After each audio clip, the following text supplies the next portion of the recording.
Chapter 1 The Demon Skull. Now in the year 995, a company of 3 men, whose names were Garrick von Smite, Franklin Finn Morris, and Christopher Bjorn Hark, were traveling in the lands of Wessex. They were born as slaves, but were vagabonds, who have no homes or no lands or no inheritance. The Raid of Haldern. Now one day the men had come into the village of Haldern, where they met the lord of that land, whose name was Arthur Janhelm. Now Janhelm was a greedy lord, who taxed his workers more than they could pay. He was hated by many. Now Garrick, Morris, and Christopher came into his hall, asking to serve him. Arthur agreed, and the men took an oath, assuring that he was their lord. Some time later, in the year 998, a tribe of Viking men came into Haldern and pillaged its wealth, and many men were taken captive and brought back to the heathen lands to be made slaves. Arthur Janhelm, who was greatly injured and on the verge of death, called on his servants, and they came to him. And the men who came to him were Garrick, Franklin, and Christopher. And the Lord said to them, I am close to death, and my servants have been captured by the heathens. I command you 3, go into the land of the north, on the ancient pilgrim's way to Grandstone Lake, and take the crown of St. Barthas, which in the ancient shrine. Bring it to me, that I might touch it and be healed by its holiness. So they set out to find the crown in the lake. The village of Bertlin. 3 days had passed, and they came into the village of Bertlin, and they were without food and drink, and had no place to rest their heads. So they went to the parish, where they met Victor the priest. They said to him, Father, we seek the crown of St. Barthas. Our Lord is in need of healing. And Victor said, If you seek the crown, you will not find it, for it has been stolen from its resting place. But thee can go to Grandstone Lake. I suppose it may be there, though the search may take some time. The men were distraught, as they had traveled a great distance to find it. The vision of Garrick. So Victor offered lodgings in his house, and gave them food and drink. They spent the first night here, and slept well. But as Garrick was asleep, he received a prophetic vision, that he recounted as this. He appeared in an open expanse of land, where no trees or plants or life grew. There were fires burning about, all across the land, and the horizon had no sun, only a black moon. Far off in the distance stood a congregation of evildoers, clothed in black shrouds, wearing dark symbols about their necks. So Garrick spoke aloud, What land hath I entered? But received no answer. Then he turned to his right, lo, to find Morris as a crippled corpse, with little life in him, who bore great mortal wounds. Then Morris spoke aloud, Run far, make haste, ye hath brought upon us evil curses from the depths of Hades. The skull with horns. Garrick awoke from this, but was distraught, for he did not know what his dream meant. Come morning, the men set out to Grandstone Lake, and began their search there. But not in trees or sand or the depths of the waters did they find it. And for 3 days they continued. Then on the 4th day they stumbled upon an old wooden chest. They said to each other, Surely this is the treasure. So they opened it, but inside held no treasure. Rather, there was a skull with sharp horns. At this the men were in awe, and they marveled at their find for a good while. Some time later, the men came into town, where they met Victor, who saw the skull and was disturbed by its presence. He said unto them, Why hast thou brought a skull of evil? It bothers me. Now take it and strike it on a stone, for it may bring upon us curses. But Garrick, who was stubborn, did not listen to the priest. So he went and brought the skull into the marketplace at Bertlin, where he bargained a high price for it. And many peasants came in awe at the rarity, and auctioned food, silver, slaves, wives. Soon the whole town was allured by the skull, yet no price or pound or trade satisfied Garrick, for he was a greedy man. Then up from the sun-cast shadows came forth a stranger, clothed in a black cloak, who bore symbols of evil, with a blasphemous sign inscribed on his forehead. This man was Beelzebul, leader of the Death Walkers, but Garrick knew nothing about him, and was intrigued by his sudden presence. So they conversed for some time, and Beelzebul said unto Garrick, That skull you hold belongs to me. I will pay a fair price for it. With this Beelzebul had persuaded Garrick, and the skull was sold, and Garrick received a large chest with gold and jewels in it, as a thanks for finding the skull.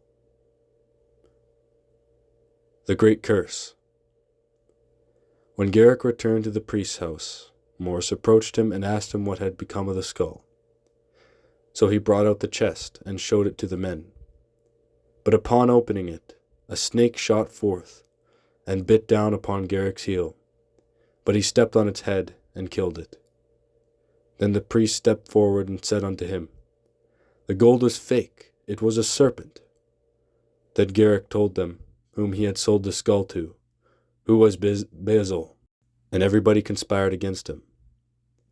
Then the priest said aloud, I know of this man, he is Beelzebul, leader of the Death Walkers. What ungodly men are they! Oh, what terrible omens may that skull bring! Now Garrick was enraged, and began plotting his revenge.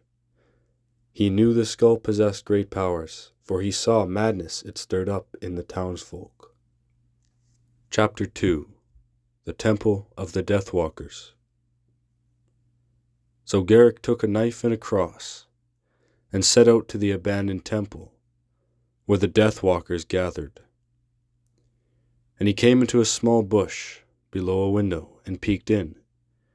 In there stood occultists, gathered round in a circle, with their hands held high aloft, with a great fire ablaze in the center, to which they sang a bellowing chant.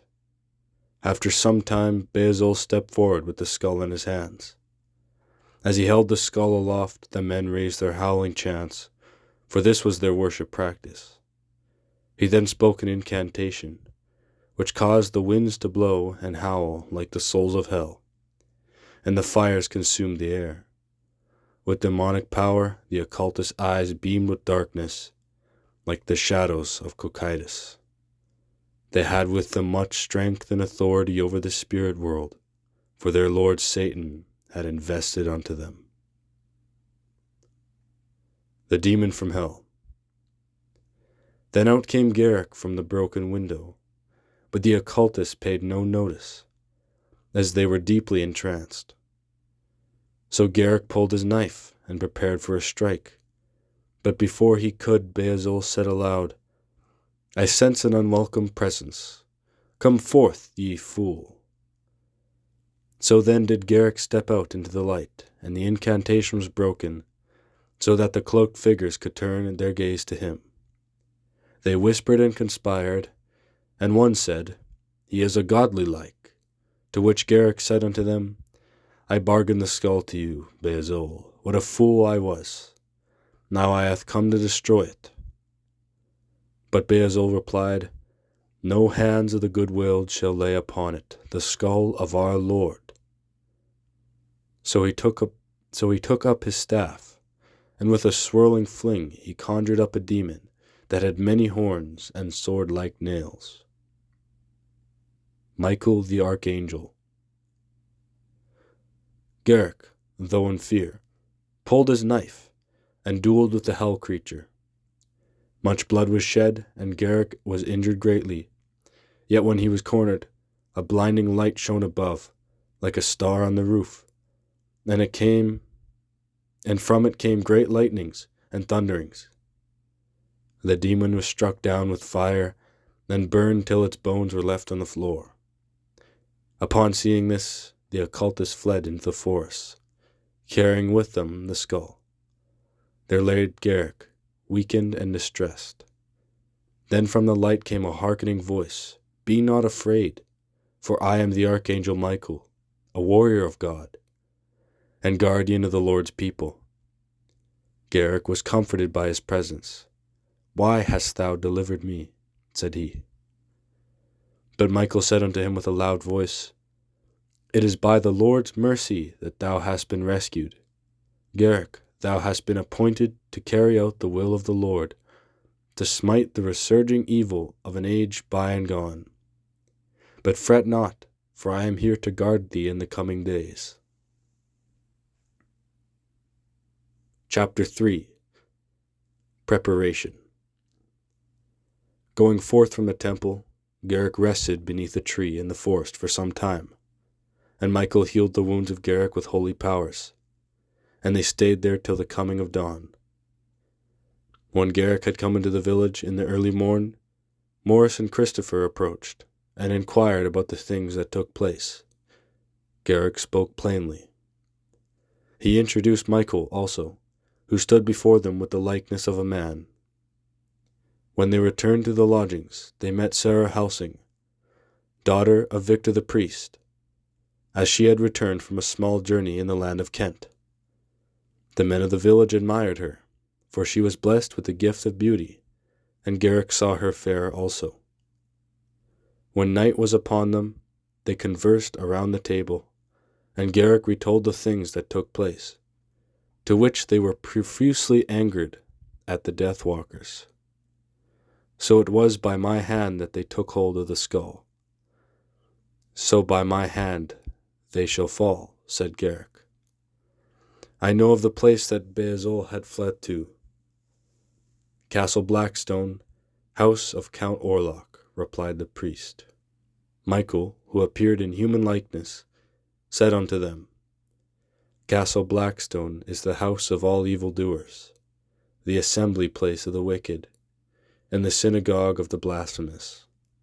Only fools set foot within its walls unarmed and unprepared."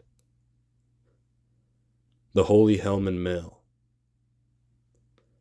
Then Michael took hold of the curtain of heaven, and pulled it, revealing a beaming light that shone about the room. When the cloud of light had dispersed, Garrick stood boldly, donned in a furry tunic, with a layer of chainmail underneath. He wore also golden cuffs, and sturdy leather boots, and upon his head was a golden helm, fashioned with pointy horns and a visor. To him Michael gave him his silver sword, which had seen many battles. But Garrick, who felt unfit to wield it, said to him, "These hands are not worthy of wielding thy sword, for I am unclean. If I were to wield it, surely I would die." Michael replied, "You hold my sword, of which I give thee dominion over.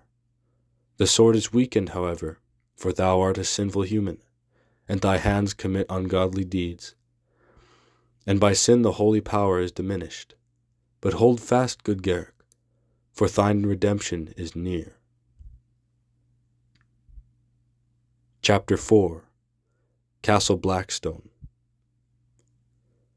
After a number of nights, Garrick and Michael set on foot towards the castle, and they borrowed a small wooden rowboat, and glided across Lake Grandstone.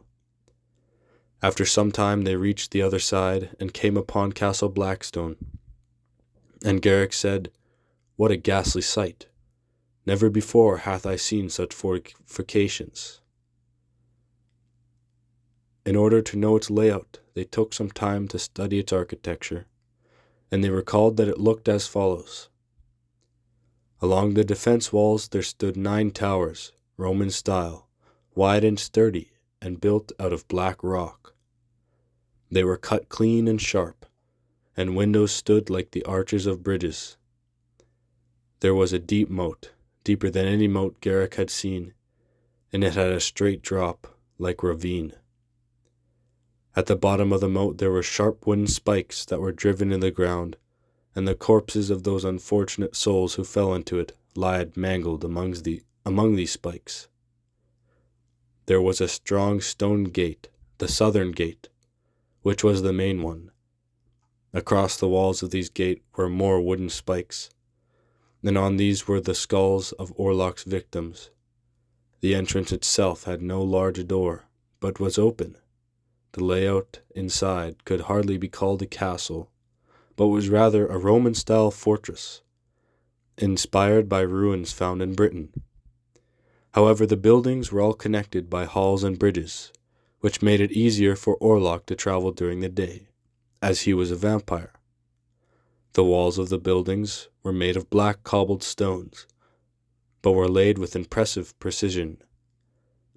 In the center of the fort there stood the tallest structure, which was the keep. There were many halls and bridges that connected to it. As they investigated the castle, great lightning struck down upon the keep, which was the place of Orlok's ceremonies and rituals. Continuing on, they drifted onto the shore and looked ahead. There led a beaten cobblestone path up to the open gate. "I shall rescue thee only in dire situations," said Michael. "This is your battle, so I shall stay put here by the boat. May the strength of God be with you." Encouraged by his words, Garrick set foot on the cobble path, his sword at the ready. Despite the lack of martial skills, he trekked forth daringly, for he knew the important mission ahead. About halfway on the path, a cloud of bloodthirsty bats descended upon him, and they bit and struck him viciously. Garrick unsheathed his sword and swung around wildly, cutting down the bats. "Though I be not worthy of holding this sword, it still holds much strength," said Garrick. And he pressed on and came into the courtyard, and there lingering about was a horde of zombies. They invaded him, but with the great sword Garrick brought them down. He went onward once more, and came into the great hall, where a pack of ravenous wolves appeared, followed by many goblins and zombies. But down came the blade, and they were left in pieces.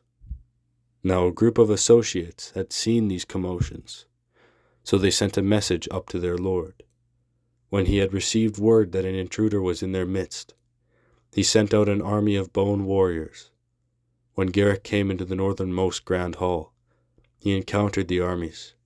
Numbered there was about 7 tens, and all together they fought against Garrick. Though he was swarmed all at once, the holy sword cut through their bones, and after much battling, there stood only Garrick, for he was the victor. Even so he was battered with injuries, but despite all, he pressed on and ascended the flight of stairs towards Orlok's keep. Goliath and Beelzebul.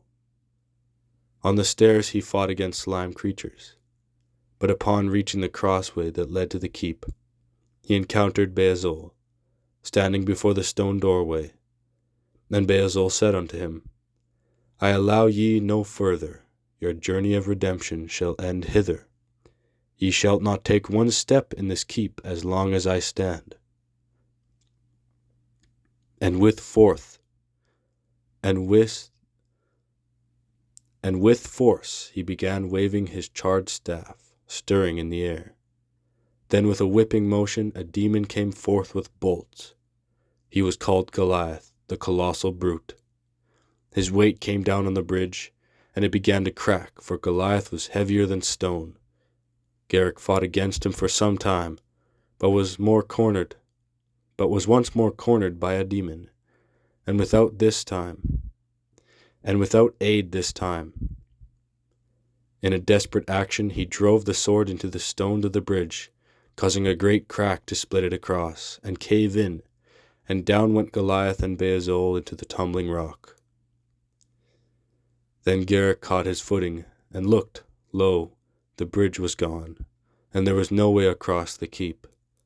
So Garrick went down into the dungeons, beneath Blackstone Castle, wherein he encountered mobs of flesh monsters, and bats and gremlins alike, but not one beast could withstand the piercing blade. The Adulterous Witch. Soon Garrick became lost among the labyrinth of the dungeon, for he had gone too far, beyond the torch-lit hallways, and into the darkest depths, where no prisoner was kept captive. He was greatly afraid, but as he searched his way, a comforting light beamed from the end of the hall. So he followed further, and the light became greater, and he trembled over to find an appealing sight. Before him there stood a woman, beautiful and fair, with silky gold hair and skin as white as marble, bathing under a streaming fountain. And she said to him, speaking with the voice of a songbird, "Fairest dear, I long for thee. Step into these pristine waters." At this he removed his boots and came in, for he was under a deep trance. But as he stepped, the hot waters awoke him, and he came to.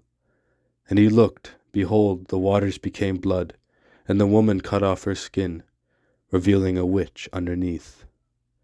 She cackled at his idiocy, saying to him, "What fool art thou?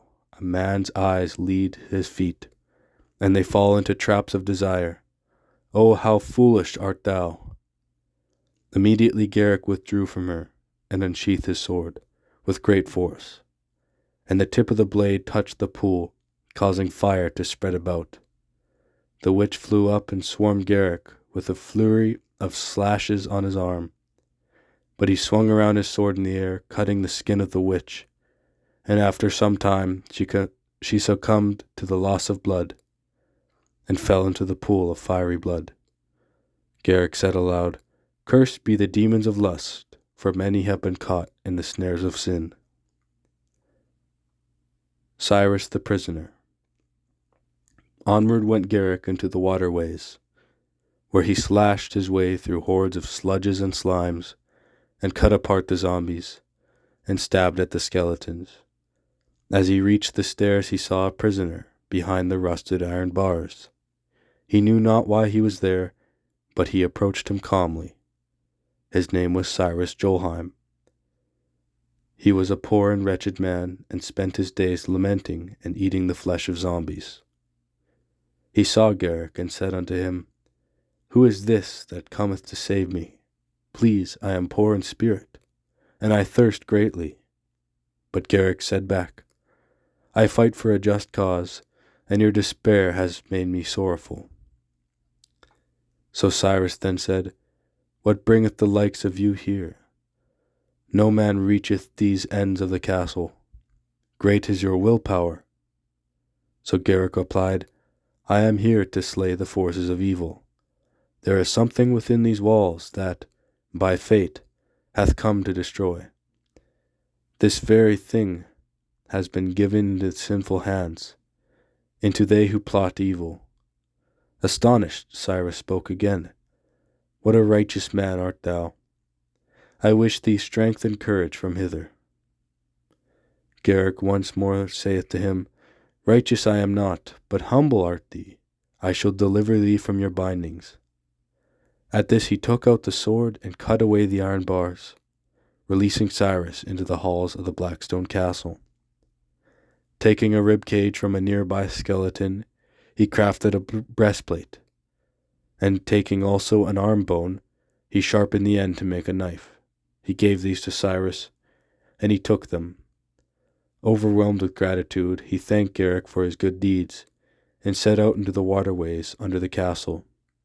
And Cyrus escaped the castle, and fled back to his homeland, where he began a family of his own. Cyrus would one day reunite with Garrick, but these tales I shall tell in another chronicle. The Treasury. Going hence from there, Garrick took the stairs up and led into the eastern wing of the castle. He stumbled upon a hidden treasury, full of gold and precious jewels. He succumbed to the desire of greed, and lost sight of his mission. There stood mounds of gold and iron, armor and weapons, chests and barrels abounding with jade and rubies, diamonds and sapphire alike. The room sparkled greatly, and Garrick became drunken with delight, for he had never seen so many treasures and valuables in his life. And he looked upon the greatest mound, laying at the center of the room, and marveled at its beauty. But the most excellent sight of all was the sparkling crown that sat atop its peak, from forth beams of many colors radiated. Garrick was enchanted by its splendor, so he climbed the side of the mound, and reached out to grasp it. Immediately the crown's frame began melting, and the molten gold scorched Garrick's fingers, and the crown melted away. And he heard a laugh from a distant corridor, instilling fear in him, for the devil had caught him once more. Belgarath, the Serpent of Greed.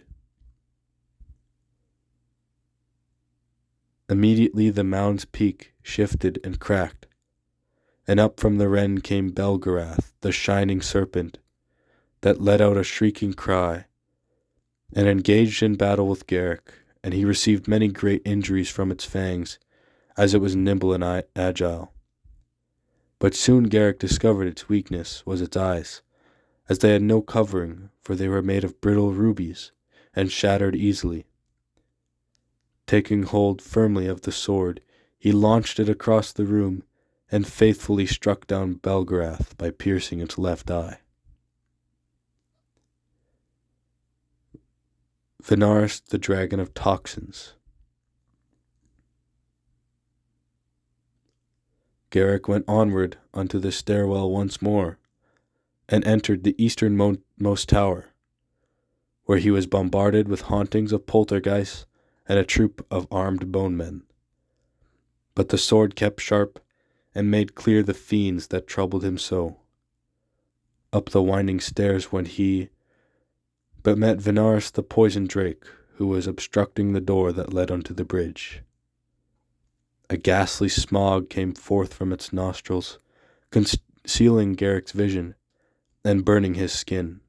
From this he was left in disarray, and could not see Venaris in front of him. Despite all, his courage prevailed, for unto him a voice had spoken, "Garrick, my son, keep steadfast in thy faith. Let thy sword fall, and I shall guide thine blade unto thine enemy." And Garrick did so courageously, and with a guiding hand he pierced the forehead of Venaris.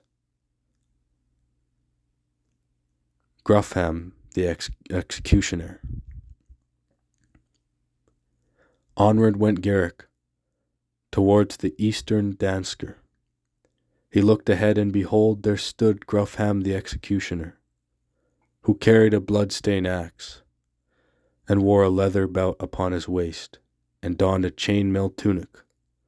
Brazenly Garrick approached, and the two broke out in battle, and they fought for some time.